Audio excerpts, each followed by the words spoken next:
वहीं उत्तराखंड में कांग्रेस नेताओं ने पार्टी की हार के बाद हार के कारणों पर मंथन करना शुरू कर दिया है। कांग्रेस के नेता बैठक कर हार के कारणों का आंकलन कर रहे हैं। चुनाव परिणाम आने के बाद नेता प्रतिपक्ष प्रीतम सिंह और बात की जाए कई अन्य कांग्रेसी राजपुर रोड के एक होटल पहुंचे, जहां प्रदेश प्रभारी देवेंद्र यादव, राष्ट्रीय प्रवक्ता गौरव वल्लभ, कार्यकारी अध्यक्ष सूरबीर सिंह सजवाण और प्रकाश जोशी सहित कई कांग्रेसियों ने हार के कारणों पर मंथन किया।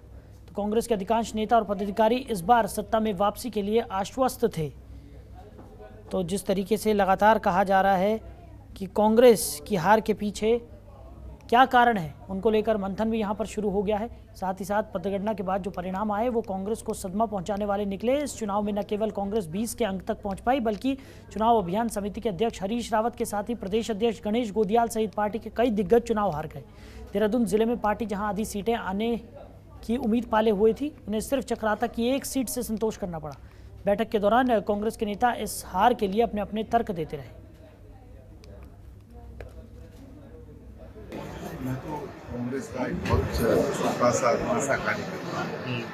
राष्ट्रीय नेतृत्व ने जब जब मुझे जो जिम्मेदारी सौंपी, उस जिम्मेदारी का जीवन में निष्ठा और ईमानदारी के साथ करने का प्रयास किया, कोशिश।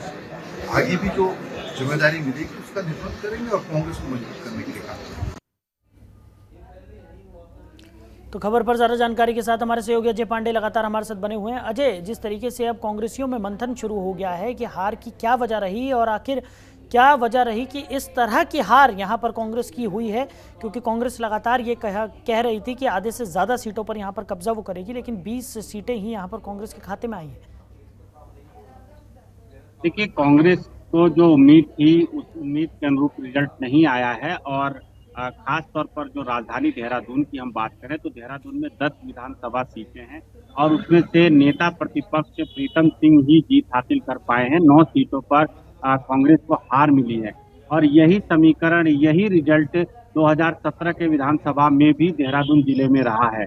और ऐसे में तमाम जगहों पर जिस तरह से पार्टी की ओर से प्रयास किए गए, चुनाव प्रचार में पूरा दमखम होकर के काम किया गया, केंद्र सरकार और राज्य सरकार की तमाम विफलताओं का जिक्र किया, युवाओं को लेकर के और कर्मचारियों को लेकर के, महिलाओं को लेकर के और क्षेत्रवासियों को लेकर के जो क्षेत्रीय समस्याएं, उन तमाम चीजों को लेकर के कांग्रेस के नेता सड़क पर घूमते रहे, गली गली घूमते रहे, लोगों से अपील करते रहे कि जन समर्थन उनके पक्ष में आए और वो सरकार बनाए। और जिस तरह से उनके साथ भीड़ दिख रही थी, जिस तरह से लोग उनके साथ खड़े थे, ऐसे में कांग्रेस के नेताओं का मनोबल काफी बढ़ा हुआ था और वो चुनाव में रिजल्ट आने से पहले ही अपनी आगामी रणनीति बना करके चल रहे थे। किसको मुख्यमंत्री बनाना है, इस पर चर्चाएं की जा रही थी, कौन मंत्रिमंडल में शामिल होगा, किस तरह के आगे निर्णय लिए जाएंगे, तमाम चीजों को लेकर के कांग्रेस के नेता लगातार मंथन कर रहे थे, चिंतन कर रहे थे और अपनी रणनीति बना रहे थे। लेकिन जो परिणाम आया है वो परिणाम उनके उलट आया है और ऐसे में कांग्रेस के जो कार्यकर्ता हैं वो काफी निराश हैं और पार्टी के जो बड़े नेता हैं, दिग्गज नेता हैं, वो भी निराश हैं। सबसे बड़ी बात यह है कि कई दिग्गज जो चुनाव हारे हैं, उनके समर्थक यानी उनके नजदीकी जो नेता हैं वो भी चुनाव हारे हैं। तो ये बड़ा सवाल यहाँ पर कांग्रेस के सामने आ गया है कि वो मंथन करें, चिंतन करें, तो किस तरह से करें और कहाँ पर कमियां रही हैं उसको लेकर के किस तरह से आगे की रणनीति बनाई जाए। तो अभी से पार्टी नेताओं ने मंथन और चिंतन का दौर शुरू कर दिया है। धीरे धीरे नेता एकत्र होने लगे हैं और अपने कमियों का आकलन करने लगे हैं कि आखिर कमियां कहाँ रह गई, क्या उनको करना चाहिए था, कौन सी ऐसी बात है जो जनता तक वो नहीं पहुंचा पाए। बीजेपी ने अपनी बातों को पहुंचाया। एंटी इनकम्बेंसी फैक्टर को लेकर के कांग्रेस को काफी उम्मीद थी कि इससे सरकार सत्ता पलट होगा, लेकिन सत्ता पलट नहीं हुआ। इसी तरह से जो परिपाटी चली आ रही थी, 5 साल बीजेपी 5 साल कांग्रेस उत्तराखंड में, वो परिपाटी भी अब टूट गई है। तो कई धारणाएं रही हैं वो इस चुनाव में टूटी हैं और कांग्रेस की उम्मीदें भी टूटी हैं। तो ऐसे में अब धीरे धीरे कांग्रेस के नेता एकत्र होने लगे हैं और वो अपनी हार को लेकर के चिंतन और मंथन भी करना उन्होंने शुरू कर दिया है। लेकिन अजय, वहीं अगर बात की जाए तो एक गौर करने वाली बात यह भी है कि तमाम जो दिग्गज मैदान में थे, उन तमाम दिग्गजों को हार का सामना यहाँ पर करना पड़ा है और कई ऐसे विधायक थे जिनसे उम्मीद नहीं थी, लेकिन उन्होंने भी यहाँ पर जीत हासिल की है। तो इसके पीछे क्या वजह देख रहे हैं आप? देखिए, जहां तक कांग्रेस के दिग्गजों की बात है तो आपस में जो गुटबाजी का दौर कांग्रेस में रहा है, ये काफी लंबे समय से गुटबाजी का दौर रहा है और एक दूसरे से प्रतिद्वंदिता आपस में रही है। टिकटों के बंटवारे को लेकर के जो द्वंद्व चला, वो सबने देखा है कि किस तरह से कांग्रेस में द्वंद्व चला। आज इनको चुनाव लड़ाने की जिम्मेदारी दी गई थी पूर्व मुख्यमंत्री हरीश रावत को।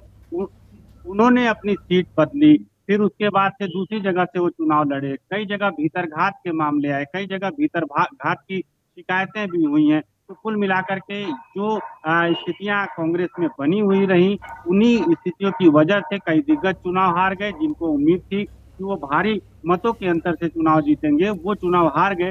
लेकिन हाँ, इतना जरूर है कि कई ऐसे नेता हैं जिनकी कोई उम्मीद नहीं थी, जो सिर्फ चुनाव लड़ रहे थे और उनको ये लग रहा था कि बाकी जो एक प्रक्रिया चल रही है उसी के तहत वो काम करेंगे, वो चुनाव जीत गए। और ऐसे में वाकई में ये देखने वाले और चौंकाने वाले कांग्रेस के कई नेताओं के रिजल्ट भी सामने आए हैं कि वो चुनाव जीत गए। लेकिन तमाम दिग्गज और बहुत से ऐसे नेता हैं जिन्होंने अपने क्षेत्र में काम किए हैं, कई पूर्व मंत्री रहे, उन्होंने अपने क्षेत्र में काम किया है और वो चुनाव हार गए। जी चलिए अजय, इस तमाम जानकारी के लिए आपका बहुत शुक्रिया।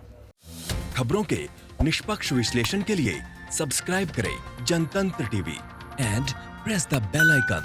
Never miss any update.